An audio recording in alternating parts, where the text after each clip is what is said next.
আমরা সেনাবাহিনীর সদস্য, পুলিশের সদস্য, সাদা পোশাকে পুলিশের সদস্য, বিমানবন্দর এলাকার নিরাপত্তা কর্মীদের আমরা দেখতে পাচ্ছি। তিনি যতটুকুই এগোতে পারছেন ততবারই চেষ্টা করছেন সবাইকে হাত নেড়ে শুভেচ্ছা জানাতে। তারেক রহমানকে দেখা যাচ্ছে বাসের ভিতর থেকে, তিনি সামনে দাঁড়িয়ে আছেন, তিনি সবাইকে শুভেচ্ছা জানাচ্ছেন, সালাম জানাচ্ছেন। গাড়িবহরটি খুব ধীরে ধীরে এগোচ্ছে। যে গাড়িটি তাকে বহন করছে সেটি একটি বুলেট প্রুফ বাস। তিনি তার নেতাকর্মীদের সঙ্গে নিয়ে, শীর্ষ নেতৃবৃন্দকে সঙ্গে নিয়ে আসলে বাসে করে এগিয়ে যাচ্ছেন। এর আগে যদি বলি তাহলে হিথ্রো বিমানবন্দর থেকে যখন তাকে বহনকারী বিমানটি বাংলাদেশের মাটিতে এসে পৌঁছায়, সেটি প্রথমে পৌঁছায় সিলেটে ওসমানী আন্তর্জাতিক বিমানবন্দরে, তারপরে শাহজালাল আন্তর্জাতিক বিমানবন্দরে বিমানটি অবতরণ করে 11টা 40 মিনিটে। আমরা দেখতে পাচ্ছি তারেক রহমানের হাত নাড়ার দৃশ্য এবং বাসের ভিতর থেকে তিনি দেখতে চাইছেন 17 বছর পরে সরাসরি বাংলাদেশকে। তারেক রহমানের রাজনীতির যে পথ চলা, সেই পথ চলায় তিনি প্রথম সক্রিয় হয়েছিলেন ছাত্র অবস্থার রাজনীতিতে।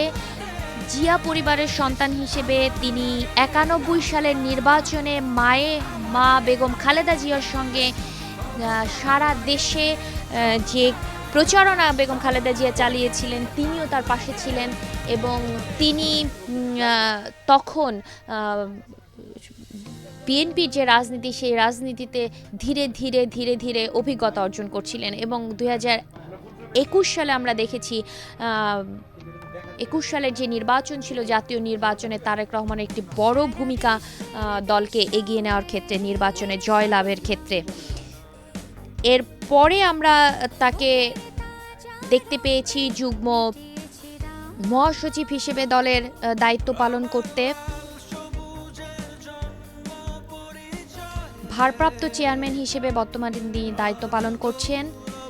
বেগম খালেদা জিয়ার অসুস্থতার পরে তার জেল জীবনের সময় আসলে তারেক রহমানই দলকে পরিচালনার দায়িত্বটি তার কাঁধে বর্তায় এবং তার নির্দেশনায় দলকে সংগঠিত করা, নির্বাচনের দিকে এগিয়ে নিয়ে যাওয়ার যে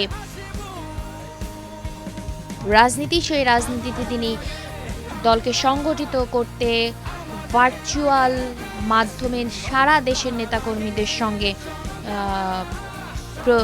সারা দেশের নেতাকর্মীদের দিক নির্দেশনা থেকে শুরু করে উজ্জীবিত করার কাজটি করে গেছেন এত বছর ধরে, 17 বছর ধরে। বর্তমানে তিনি ভারপ্রাপ্ত চেয়ারম্যান হিসেবে 17 বছর পর দেশে ফিরলেন।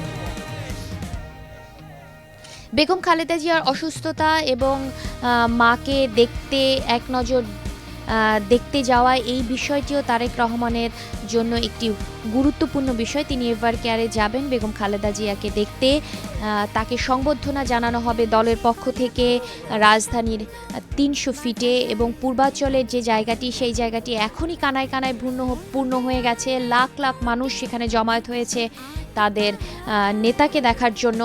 বিএনপির অঙ্গ সংগঠন থেকে শুরু করে সারা দেশ থেকে আসলে নেতাকর্মীরা ঢাকার এই সংবর্ধনায় যোগ দিতে এসেছেন। রাস্তা জুড়ে, বিমানবন্দর এলাকার রাস্তা জুড়ে বিএনপির নেতাকর্মীরা এক নজর তারেক রহমানকে দেখতে, দলের ভারপ্রাপ্ত চেয়ারম্যানকে দেখতে দাঁড়িয়ে আছেন। আমরা দেখতে পাচ্ছি তার গাড়িবহরের পিছনে বিশাল মানুষের একটি স্রোত।